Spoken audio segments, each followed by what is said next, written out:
Hi friends, welcome to my channel. ఈ వీడియోలో మనం హల్లులు వాటి రకాల గురించి తెలుసుకుందాం. హల్లులు వ్యంజనములు, ప్రాణులు. హల్లులు 4 రకాలుగా పుట్టును. ఊపిరితిత్తుల నుండి వచ్చే వాయు ప్రవాహానికి ముఖ కుహరంలో క్షణకాలం అడ్డును కలిగించి ఆ తర్వాత స్వేచ్ఛగా గాలిని బయటకు వదలడం వల్ల పుట్టే హల్లులు. ఊపిరితిత్తుల నుండి వచ్చే వాయు ప్రవాహానికి ముఖ కుహరంలో పైన ఉన్న స్థాన అవయవానికి కానీ క్రింద ఉన్న కరణాలకు కానీ రాపిడి లేదా ఒరివిడి కలిగిస్తూ స్వేచ్ఛగా గాలిని బయటకు వదలడం వల్ల పుట్టేవి రెండవ రకం హల్లులు. మూడో రకం వచ్చి నాలుకకు ఇరువైపులా గాలిని బయటకు వదలడం వల్ల పుట్టేవి.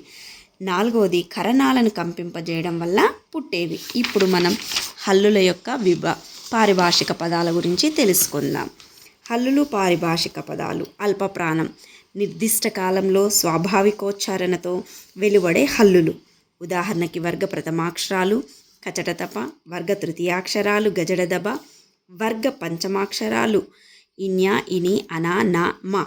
స్వరాలు అచ్చులు, అంతస్తాలు య, ర, ల, వ. ఊష్మాలు శేష, సాహ. ఇవన్నీ అల్పప్రాణం. మహాప్రాణంలోకి నిర్దిష్ట కాలంలో స్వాభావికంగా కన్నా ఎక్కువ ఒత్తిడితో వెలువడే హల్లులు అన్నమాట. వీటిని వర్గయుక్కులని కూడా అంటారు.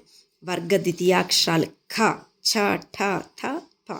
వర్గ చతుర్థాక్షరాలు ఘ, ఝ, ఢ, ధ, భ. వర్గయుక్కులు అంటే వర్గంలో ఉండే ఒత్తు అక్షరాలు. నెక్స్ట్ శ్వాసములు. స్వరపేటికలో నారతంత్రులు కంపింప చేయకుండా నిర్గమించే ఊపిరి. ఉదాహరణకి వర్గ ప్రథమాక్షరాలు కచట తప, వర్గ ద్వితీయాక్షరాలు ఖ, ఛ, ఠ, థ, ప. నెక్స్ట్ శేష, స, హ. నాలుగవది నాదములు. స్వరపేటికలో నారతంత్రులు కంపింపజేస్తూ నిర్గమించే ఊపిరి. గజడదబ, ఘ, ఝడ, ధ, బ. మరియు అచ్చులు కూడా. స్పర్శములు. కా నుండి మా వరకు ఉండేవి స్పర్శములు. ఊష్మములు. ఊది పలకబడేవి ఊష్మములు. ఇవి 4. శేష, స, హ. ఏడోది అనునాసికాలు.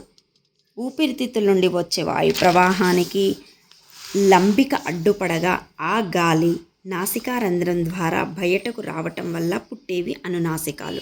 ముక్కు సహాయంతో పలికేవి అనునాసికాలు. ఇన్య, ఇని, అన, న, మ.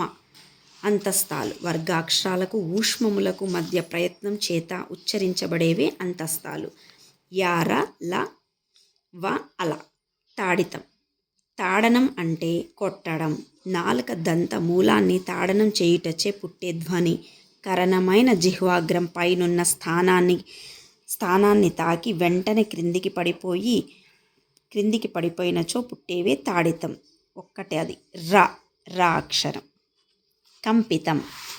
నాలుక కొన అనేక సార్లు దంత మూలమునకు కంపింప చేయుట వలన పుట్టేది. కరణమైన జిహ్వాగ్రం నోట్లో అనేక సార్లు కంపించడం వల్ల పుట్టేదే కంపితం. ఉదాహరణకి బండిర. పార్శ్వికం. పార్శ్వం అనగా ప్రక్క జిహ్వ యొక్క ఇరు పార్శ్వాల నుండి వాయువు నిర్గమించుటచే పుట్టే ధ్వనులు. జిహ్వాగ్రం పైనున్న స్థానానికి తాకినప్పుడు గాలి నాలుకకు ఇరువైపులా రావటం వల్ల పుట్టేవి. ఉదాహరణకి ల, అల. నెక్స్ట్ వర్గాక్షరాలు. ఖ, ఖ, ఘ, ఘ, ఇన్య. వీటిని కంఠ్యాలు. కంఠం నుండి పుట్టేవి. ఛ, ఛ, ఝ, ఝ, ఇని. తాళవ్యాలు. దవడ నుండి పుట్టేవి. ఠ, ఠ, ఢ, ఢ, అన. మూర్ధన్యాలు. నోటి పై భాగం నుండి పుట్టేవి. నెక్స్ట్ థ, థ, ధ, ధ, న. దంత్యాలు. దంతాల నుండి పుట్టేవి. ప, ఫ, భ, భ, మ. ఓష్ట్యాలు. పెదవుల నుండి పుట్టేవి. Thank you friends. ఈ వీడియో కనుక నచ్చినట్టయితే లైక్ చేయండి, షేర్ చేయండి. Please subscribe my channel. Thanks for watching. Next వీడియోలో తెలుగు భాషాక్షరాల గురించి తెలుసుకుందాం.